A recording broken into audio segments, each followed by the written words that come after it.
Hi friends, welcome back to golden taste. ഇന്ന് പാലില്ലെങ്കിലും പാൽപ്പൊടി ഉപയോഗിച്ച് ഒരു ജിഞ്ചർ ടീ തയ്യാറാക്കാം. ഞാൻ ഒരു ഗ്ലാസ് ചായയാണ് ഉണ്ടാക്കാൻ പോകുന്നത്. ഇതിനായിട്ട് 1.5 ഗ്ലാസ് വെള്ളം ഒരു പാനിൽ തിളയ്ക്കാൻ വയ്ക്കുന്നു. ഈ ഗ്ലാസ്സാണ് ഞാൻ എടുക്കുന്നത്. ഇതിൽ 1.5 ഗ്ലാസ് വെള്ളം തിളയ്ക്കാൻ വയ്ക്കാം.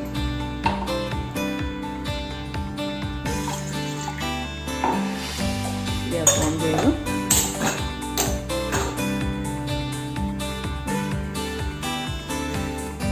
വെള്ളം ചെറുതായിട്ട് ചൂടായി വരുമ്പോൾ ഇതിലേക്ക് ഒരു ചെറിയ കഷ്ണം ഇഞ്ചി തൊലി കളഞ്ഞ് ചതച്ചിടുന്നു.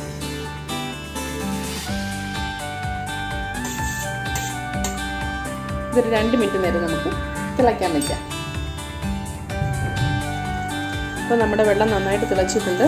ഇതിനകത്ത് ഇഞ്ചിയുടെ സത്തൊക്കെ നന്നായിട്ട് ഇറങ്ങിയിട്ടുണ്ട്. ഏതാണ്ട് 1/2 ഗ്ലാസ് വെള്ളം വറ്റിയിട്ടുണ്ട്. നമുക്കിതിലേക്ക് 1 സ്പൂണ് തേയിലപ്പൊടി ചേർത്ത് കൊടുക്കാം.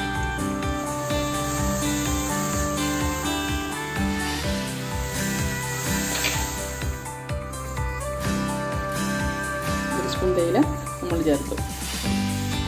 ഇതൊന്ന് തിളയ്ക്കുമ്പം നമുക്കിത് ഓഫാക്കി വയ്ക്കാം. എന്നിട്ട് ഒരു പാത്രം കൊണ്ട് മൂടി വയ്ക്കാം.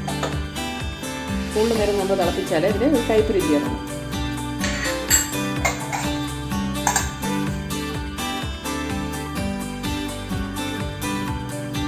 ഇനി നമുക്ക് ഇതിൻ്റെ മൂടി തുറന്നൊന്ന് അരിച്ചെടുക്കാം.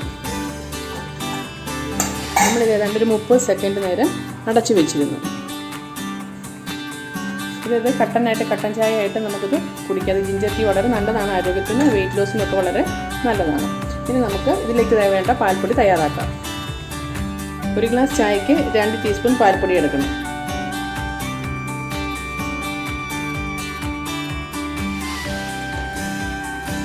ഇത് ഒരു നനവില്ലാത്ത പാത്രത്തിലേക്ക് വേണം ഇടാൻ. ഇതിലേക്ക് 1 ടീസ്പൂൺ പഞ്ചസാര കൂടി ഇട്ട് മിക്സ് ചെയ്ത് വയ്ക്കുക.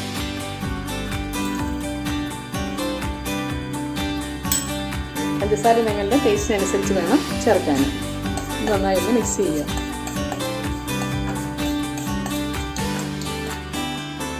ഇനി നമ്മൾ തയ്യാറാക്കി വെച്ചിരുന്ന ചായവെള്ളം പാൽപ്പൊടിയിലേക്ക് ഒഴിച്ച് ആറ്റിയെടുക്കണം.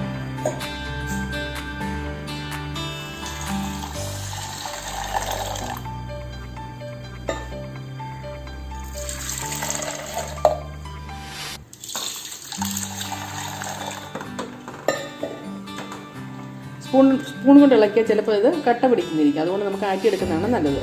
ഇപ്പോൾ നമ്മുടെ ചായ റെഡി ആയിട്ടുണ്ട്. ഇതൊരു കപ്പിലേക്ക് നമുക്ക് മാറ്റാം. ഇതൊരു കപ്പിലേക്ക് മാറ്റിയിട്ടുണ്ട്.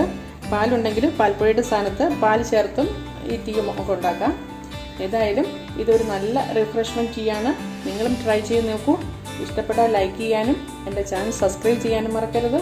അപ്പോൾ അടുത്ത റെസിപ്പിയുമായി ഞാൻ വരുന്നവരെ എല്ലാവരും കാത്തിരിക്കുക.